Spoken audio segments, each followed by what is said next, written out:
Eu no dia seguinte ia fazer uma viagem sozinha para a Ásia, o meu Eat, Pray and Love, mas com o Eat em Hong Kong. A minha bisavó era uma mulher assim muito à frente na sua geração e que tinha decidido não se casar. Dizia que não queria aturar homens. À noite, isto tudo com uma lua cheia, um calor, uma energia. Quando chegamos ali à Ilha dos Deuses, assim, eu estava assim, era tudo novo, sabia tudo tão bem, o cheiro. Depois baixei mais e eu estou aqui para te ajudar.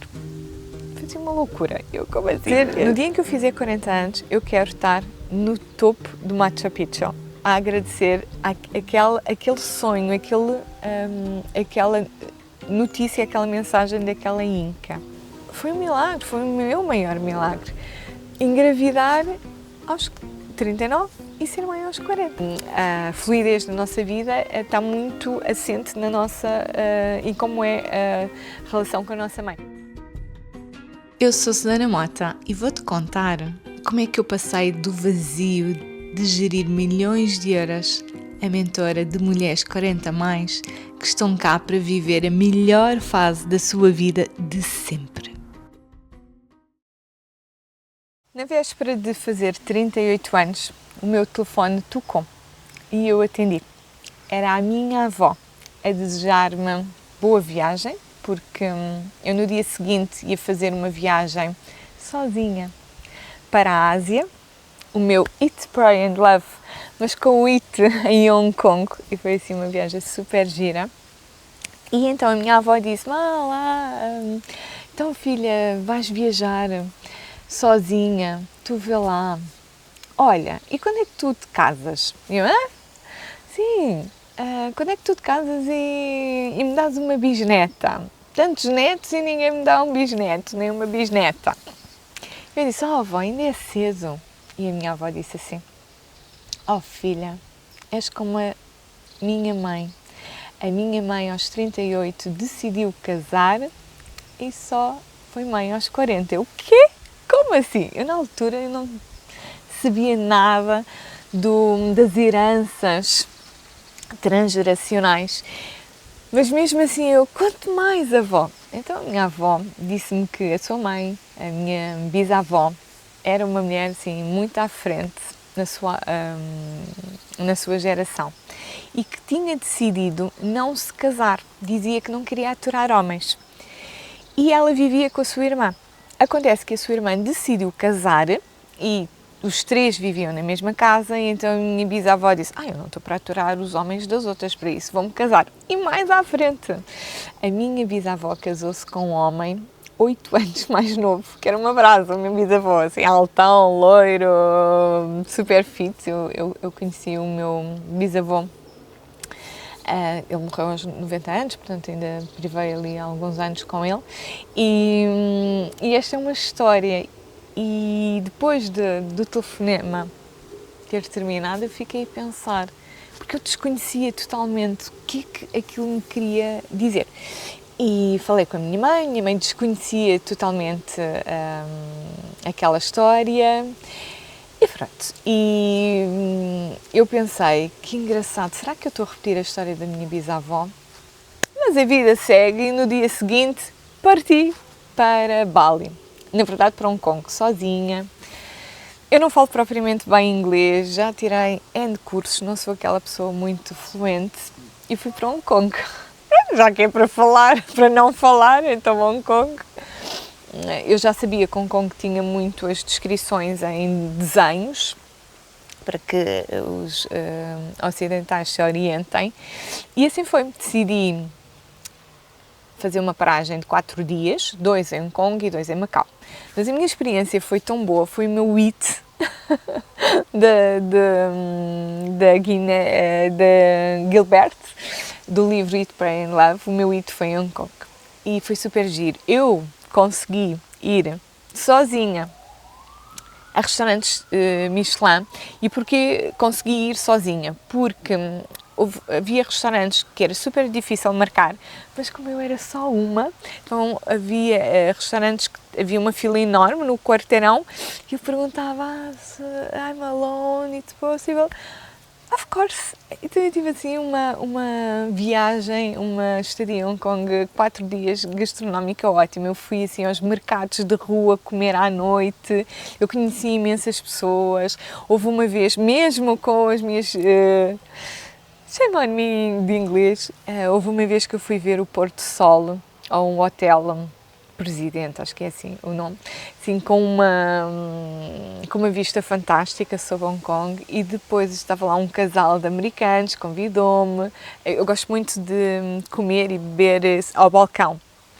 E então eu estava no balcão, eles estavam ali ao lado, convidaram-me para conversar, não foi beber um copo, quer dizer, eu estava na minha, e então foi uma conversa muito agradável, o que é que eu estava ali a fazer, de onde é que eles eram, o que é que eles já tinham visitado, e depois quando eles foram embora havia um grupo de rapazes numa mesa, e eles disseram, está aqui a nossa amiga, podem tomar conta dela, e eles, claro, então... Eu acabei por ficar com esse grupo, foi muito giro, foi assim uma experiência. Eu palminhei em Hong Kong, foi tão giro que eu depois desisti de ir a Macau. Foi realmente, foi assim os mercadinhos de rua, comer nesses mercados, na descoberta, eu conheci tantas pessoas, foi super giro. Bem, e depois, no último dia, vim-me embora, quem me vinha embora, deixei o meu carregador de iPhone em Hong Kong. Portanto, fui para Bali, depois daquela fila enorme no aeroporto, cheguei a Bali, estava lua cheia, o sítio onde eu ia ficar hospedada, a sobrinha dessa pessoa ia se casar, então estavam a pôr tudo bonito, convidaram-me logo para o casamento. Eu, como não tinha carregadora de iPhone, lá fui para a rua principal do Bud à procura de uma loja, isto foi há uns anitos, portanto não havia, nem sei se hoje há assim uma iService em Ubud, acho que não. E foi assim uma descoberta, não é? Quase que não tinha bateria à procura, e lá consegui comprar um carregador e deu logo para explorar assim um bocadinho do Ubud, uma das principais cidades de Bali. E foi muito giro, então eu vi logo os restaurantes que já me tinham recomendado para ir, eu vi logo o estúdio de yoga, eu vi logo assim onde é que eu podia tomar um pequeno almoço, logo na primeira noite, isto tudo com uma lua cheia, um calor, uma energia. Quando chegamos ali à Ilha dos Deuses, assim, eu estava assim, era tudo novo, sabia tudo tão bem, o cheiro. Depois Bali, Bali tem muitos muçulmanos, mas a principal comunidade é hindu, e então eles fazem muitas oferendas aos deuses, oferendas com incenso, com flores, o que faz que Bali tenha um cheiro muito bom.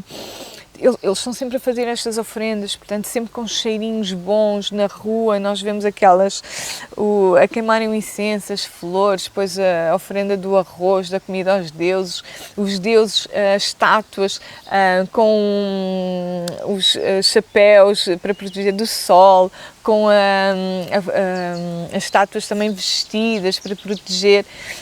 Então foi assim um encanto, eu estava maravilhada. E como é que surgiu esta história de ir para Bali sozinha, para a Ásia, quase um mês? Então eu li o livro Eat, Pray and Love, e eu seguia na altura a Gwyneth Paltrow, e porque ela tinha um estilo de vida já muito clean, depois fazia o mesmo estilo de yoga que eu, e eu tinha lido numa entrevista que ela tinha com o seu marido, na altura, o Christian Martin, dos Coldplay, acho que é assim que ele se chama, tinham ido 3 meses para Bali estudar Ayurveda com um professor de yoga muito antigo, e então eu pensei, é isto que eu quero fazer. E consegui! Com o professor de yoga Prem, a mulher já não me lembro como é que ela se chamava. Entretanto, as fotografias deles estavam no site, e eu enviei um e-mail quando é que abria uma turma, mas que não podia estar 3 meses. Coincidência das coincidências, eu ia fazer antes, tinha férias do ano anterior, que eu poupava muito as minhas férias para depois ir viajar há algum tempo, e foi possível isso nos meus anos, nos meus 38 anos. Cheguei a Bali, eu tinha motorista, e então perguntava, sozinha, assim, vens de onde? Portugal? A Cristiano Ronaldo, ok, sei perfeitamente. Então, e que idade é que tens? Eu lá dizia, 37. Não, não pode ser, estás a brincar comigo, tu tens 30 anos. Eu celebrei os meus 38 anos não me lembro o nome, mas ali num sítio muito abençoado de Bali, fora do Bud, fora do centro, para umas 2 horas para chegarmos lá, não me lembro mesmo o nome. E levei 2 ou 3 amigas e todos me cantaram os meus 30 anos. Porque o meu guia, que era fantástico, Almante, não acreditava que eu tinha 38, então disse 30, eu sim, pode ser 30. Já estava ali qualquer coisa com a idade, não é?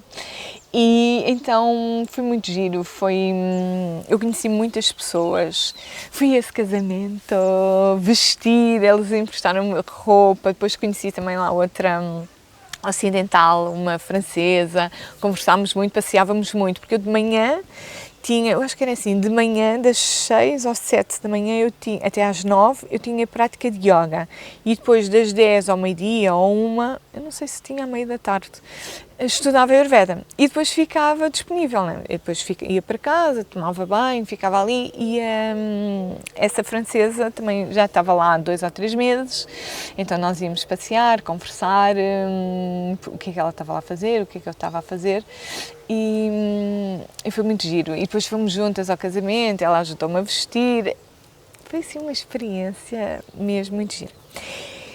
Eu conheci muitas pessoas de todo o mundo, e uma das pessoas que eu conheci, ela era, não sei se era da Croácia, acho que era, e que me dava muito bem, e ela tinha os melhores restaurantes de Ubud para irmos, então ela passou-me logo as recomendações, e ela estava numa casa, porque ela já estava a viver em Bali há 6 meses, ela tinha uma marca de biquínis que ela estava a desenvolver, então ela passava 6 meses em Bali e 6 meses na Croácia, e ela adorava comer. E eu também, e então volta e meia, depois da prática de yoga, íamos tomar um pequeno almoço, reforçado, era uma espécie de brunch, e que ela também estava a fazer yoga e Ayurveda, e íamos falando sobre a vida. E como ela estava lá há algum tempo e ela estava a viver ao pé da minha residencial, onde eu estava, ela uma vez convidou-me, Susana, há um rapaz que eu gosto e ele convida-me para jantar, mas ele tem um amigo, achas que podemos fazer um double date, até porque eu não quero estar assim muito disponível, eu estou interessada, mas quero ver um bocadinho a onda, e eu, bora lá, fomos as duas, foi engraçado, mas acabou super cedo. E era um bocadinho longe de onde nós estávamos a viver. E no regresso a casa, a Kate pergunta-me assim, Susana, que idade é que tu tens? Eu disse, olha, vou fazer 38. E ela, 38. E tu não pensas ser mãe? Eu disse assim, fiquei assim um bocado, aquilo foi, se eu penso, penso, mas foi... Não sei, fiquei um bocadinho ali em silêncio, e o meu silêncio, senti mesmo o corpo assim bloqueado, sem conseguir dar resposta, não sei, foi mesmo um gelo. E nesse gelo, nós estávamos a passar pelo Monkey Forest, que é a zona dos macacos, onde se pode visitar os macacos, e, não sei, e há imensos macacos em Bali e agressivos. E eu sempre ouvi, vais para Bali, não dês comida aos macacos, não faças contacto do olho com os macacos, e eu já tinha tido um encontro desses com o mini macaquinho que tinha, quando eu fui com a francesa, que tínhamos ido visitar o Monkey Forest, e um mini macaco tinha pousado no meu ombro, eu olhei para o macaco, ele olhou para mim, pequenitos, olho no olho, e eu, ai, o macaco, foi uma cena, pronto, então eu já estava escaldada. Depois nós estávamos a ter esta conversa com a Kate e em frente ao Monkey Forest, e cá fora, isto era à noite, estava um gangue de macacos, mas macacos enormes. E quando ela faz a pergunta, estamos ali à frente e eis que passa um macacão à nossa frente. E eu a tremer toda. E a Kate disse, segue, vamos andar, como se nada fosse, segue. E eu tentar não olhar para ele. Bem, até que nós passássemos, eu tremia, pronto, porque tinha ouvido, tinha tido aquele encontro com o macaquinho, Pronto.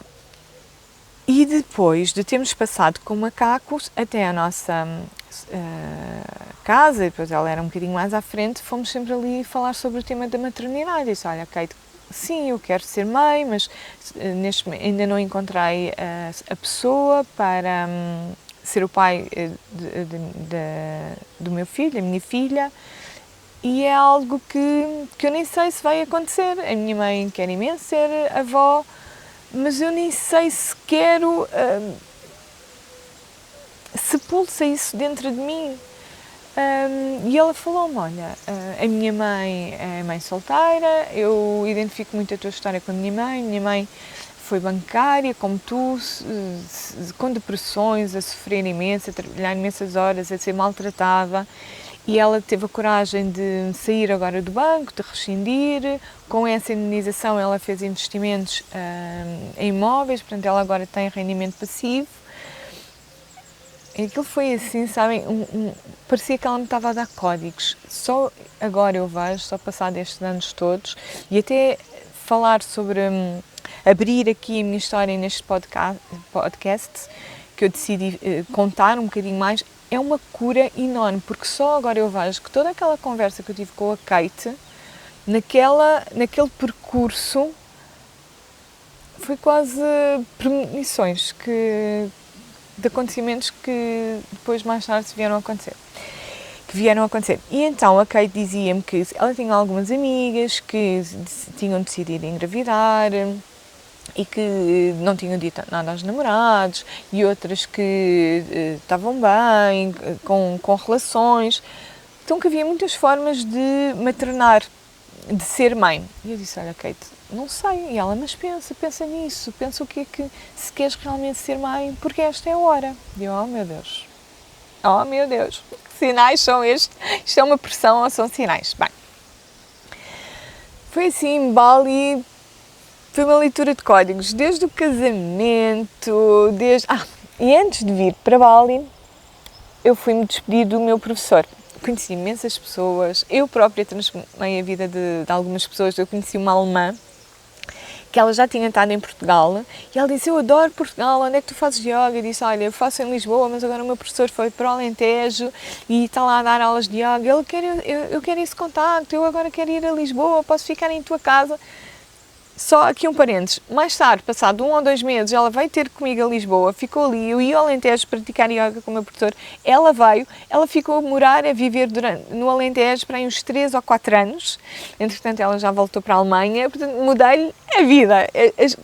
Serenidade é o que eu tenho no meu mapa do Human Design, que é, as coisas acontecem de forma fluida, do acaso, sem eu trabalhar muito para elas, se eu ir à procura, é só estar atento aos sinais que tudo está lá. Portanto, não sei se é sinal dos passarinhos, mas pronto, estou nesta fluidez.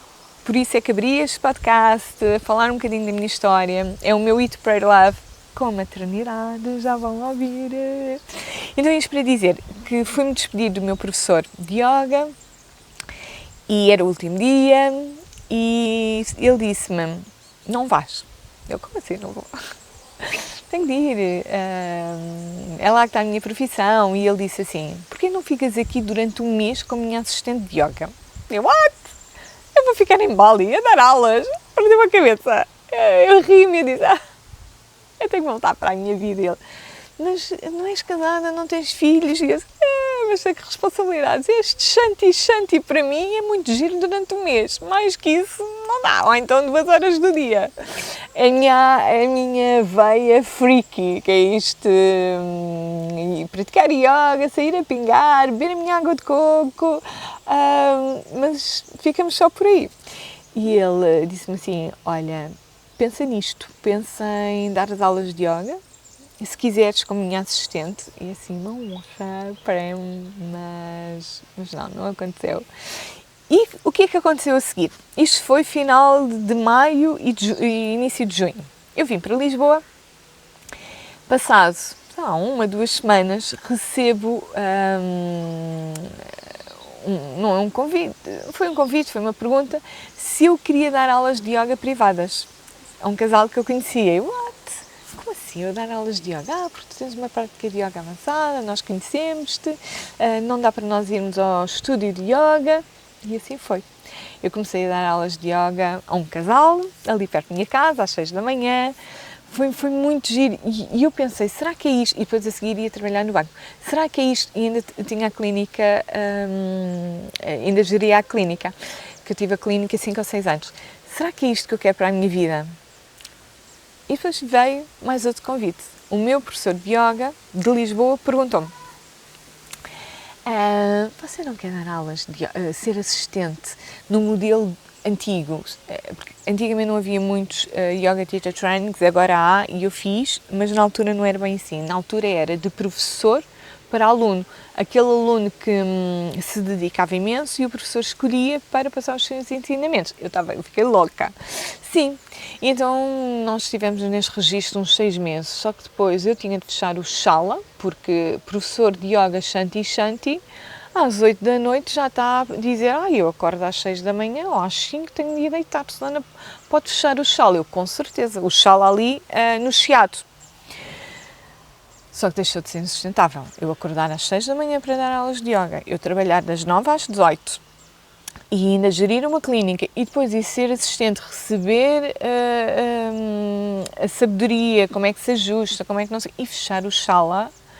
Depois eu mudei de carro, um carro melhor, e pensei, bem, isto estacionar no Chiado, sítios super apertados, o meu carro era grande, o antigo estava todo raspado, eu não me preocupava nada. Eu disse, olha, não dá para mim agora, vou parar um bocado.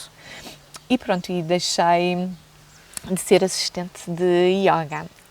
Mais tarde vim a vender a clínica e dedicar-me um bocadinho a saber quem eu era. Em tantos papéis, quem eu era sem o papel profissional, porque eu às tantas era aulas de yoga, professora de yoga, gestão financeira, diretora de uma clínica. Estava assim um bocado muito no profissional e pouco na mulher. Pouco sem saber realmente o que é que pulsava em mim, sem ser aqueles cargos profissionais e sem ser o meu estado profissional. Portanto, de solteira, a comprometida, a noiva, quem eu era em essência, não é? Porque às tantas eu comecei a praticar yoga com muita disciplina.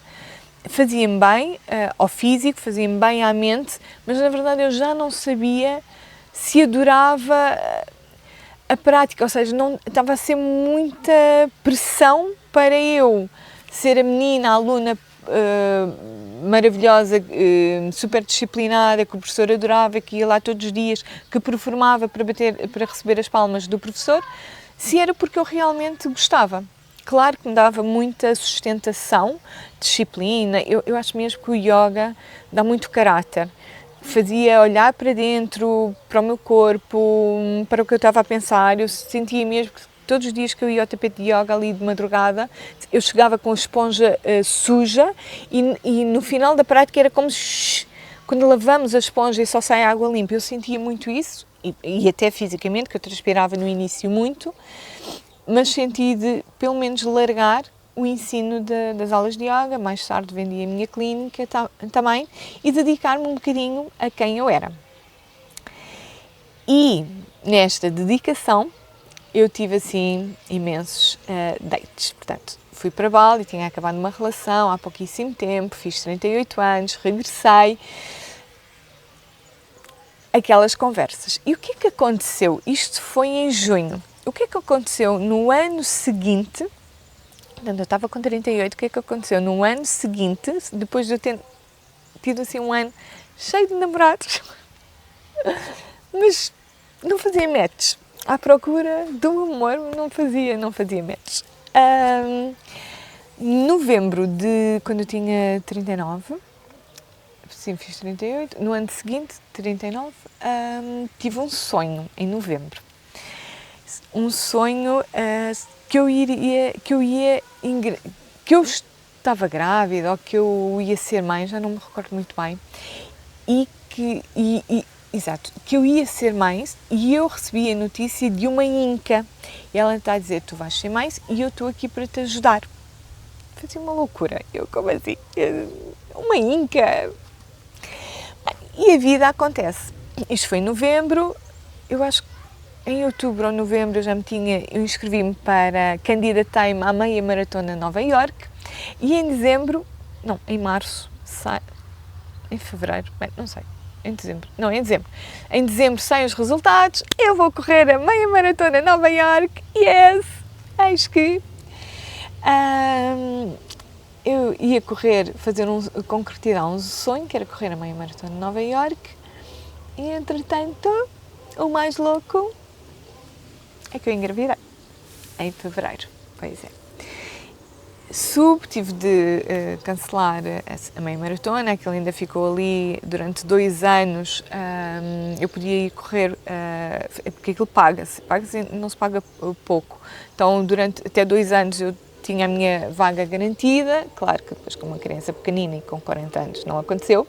Mas quando eu soube que estava grávida, e depois daquele sonho, 3 meses antes, eu ter tido o sonho da Inca, eu ia fazer 40 anos, e eu pensei, eu tenho de ir ao Peru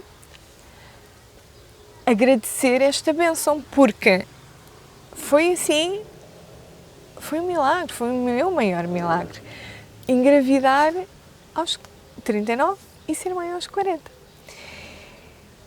E então eu decidi, eu quero fazer, no dia em que eu fizer 40 anos, eu quero estar no topo do Machu Picchu, a agradecer aquele sonho, aquela notícia, aquela mensagem daquela Inca.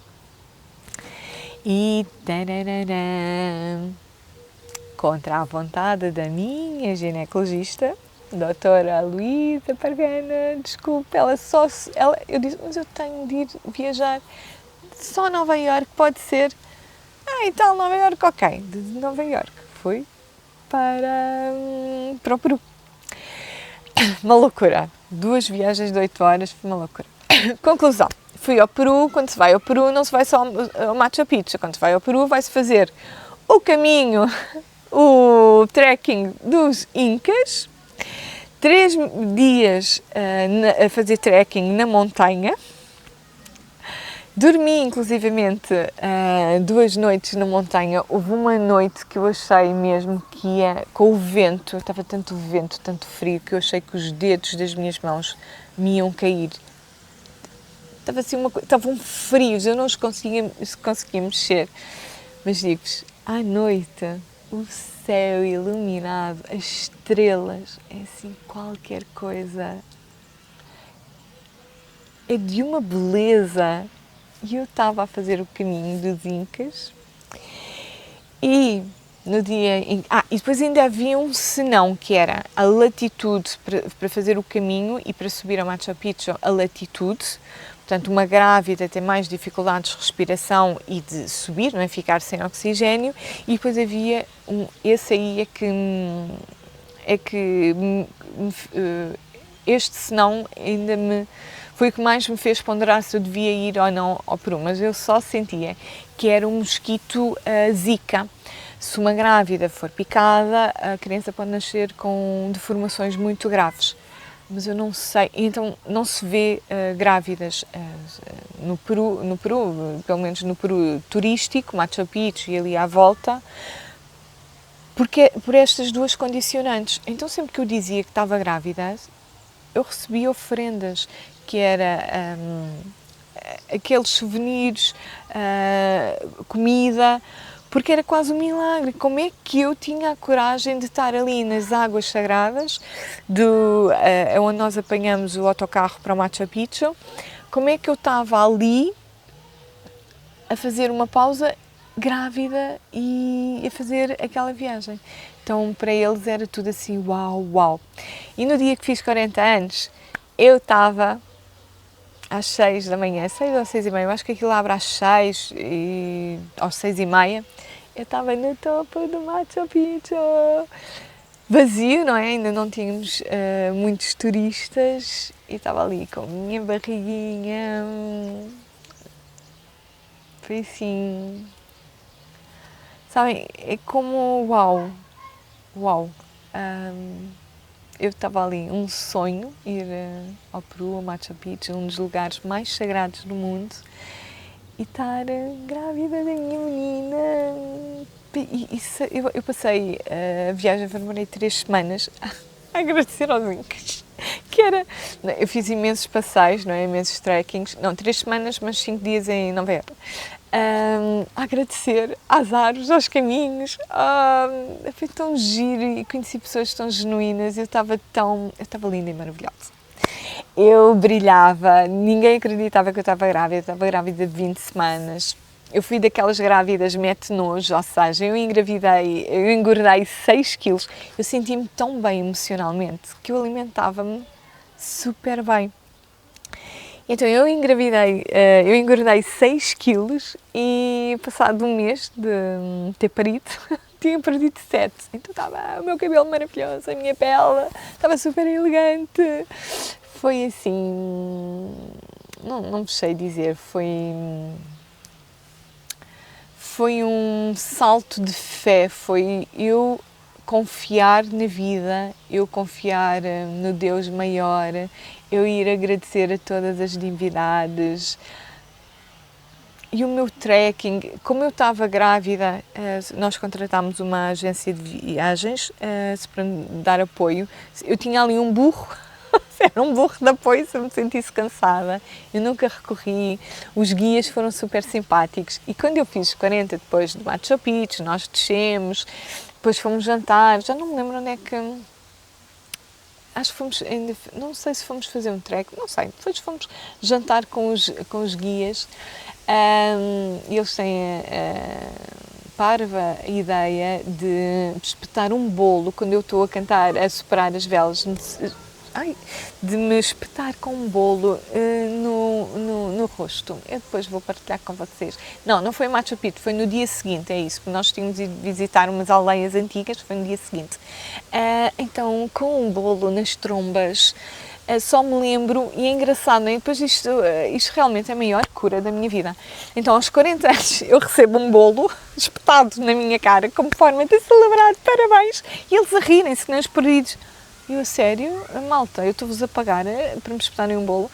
E foi a segunda vez que me aconteceu. A primeira vez foi quando eu fiz 18 anos, com os meus amigos, que era a idade que eu queria muito fazer, para ter carta de condução e ser independente. Então, aquele bolo, aquele espetar de bolo foi uma mudança, mais uma vez, uma mudança. E foi isto.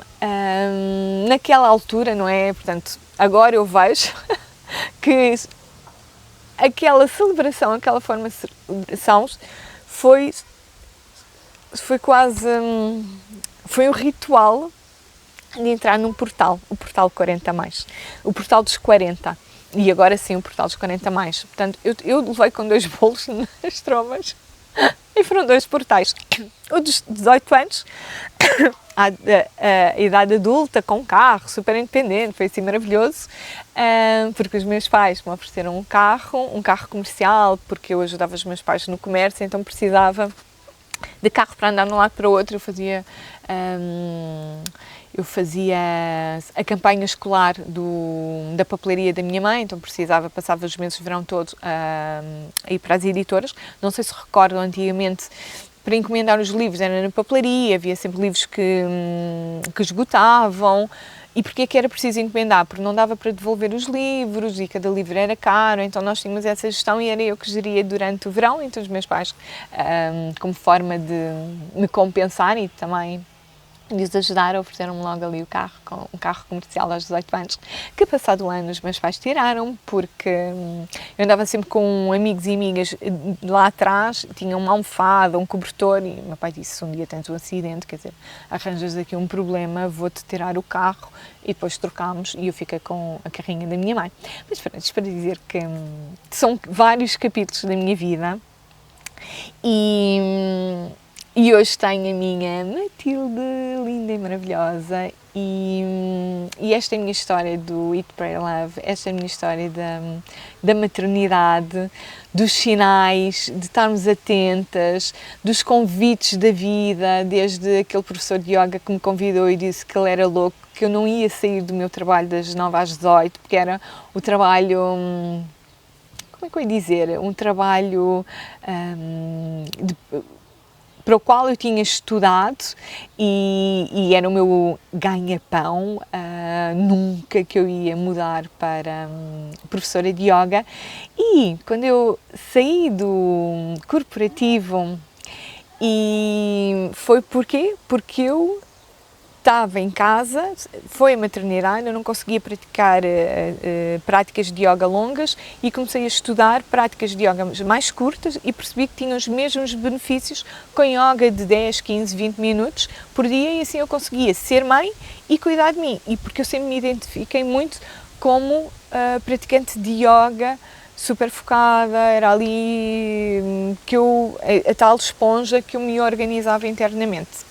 E fisicamente, claro, também. Portanto, eu tinha força, eu estava saudável, eu geria o meu sistema nervoso, porque depois comecei a estudar muito yoga, o nervo vago, e o sistema nervoso parasimpático e o impacto do nervo vago. Então, eu fui explorando e muito da minha energia vem da prática de yoga e que ainda hoje sustento e espero sustentar até o último sopro de vida. Posto isto, eu espero que vocês tenham gostado de conhecer um bocadinho mais a minha história, que vos tenha inspirado no sentido de estar atento aos sinais. Não é fazer de de qualquer acontecimento da vida, será que isto é um sinal? Mas quando nós estamos fora do trabalho, quando nós estamos fora a pensar o que é que vai acontecer, o que é que eu vou fazer, os sinais acontecem. Desde o professor de yoga, desde a história da minha avó, e mais tarde, só mais tarde, eu vim estudar as heranças transgeracionais, o impacto das nossas ancestrais, dos comportamentos, das nossas mães, das nossas avós, das nossas bisavós, dos avós também, não é? Porque estou só a falar no feminino, do masculino também. Mais uma vez, eu estava a repetir um comportamento geracional, transgeracional, e não sabia. E isso mais tarde veio impactar, depois, sendo mãe, também abriu uma grande vontade de trabalhar a minha relação com a minha mãe, que foi sempre muito cheia de muitos altos e baixos, porque a minha mãe foi sempre aquela mulher, tens de fazer isto! Eu saía à noite, não é? Na altura da faculdade, e eu era muito, a minha avó dizia que eu era muito noturna, e a minha mãe dizia, não quero que vais sair à noite, mas como eu os ajudava muito os meus pais, então era aquela moeda de troca. Eu trabalhava, eu era responsável, então também podia sair à noite. E então eu chegava às 5, 6 da manhã, a minha mãe insistia a estar acordada, quando eu, já na altura, tinha telemóvel, usava o telemóvel do meu pai. E ainda que eu lhe dissesse, vou sair agora para casa, estou a sair da discoteca, ela insistia em estar acordada. E depois a minha mãe era assim, muito general, então ela dizia assim, deitas-te às 6 da manhã, mas às 9 a 10 da manhã estás acordada para aprender a cozinhar. Conclusão, eu hoje detesto cozinhar. Às vezes não, cozinho o mínimo, mas não sei cozinhar assim grandes pratos, muito porque tu não me obrigas a fazer nada. E isto para dizer que, fio condutor, até depois de eu ter sido mãe, eu senti necessidade de trabalhar esta relação com a minha mãe. E houve uma altura que eu trabalhei tanto a relação com a minha mãe, não é? Porque dizem que a fluidez da nossa vida está muito assente na nossa, em como é a relação com a nossa mãe. Então eu quero quanto mais fluidez, mais vida, então bora lá fazer tudo. E foi muito bom. Houve uma altura que a minha mãe me disse assim, ai mulher, para de me abraçar, está sempre com isto. Vejam só a dona Filomena como é que ela é.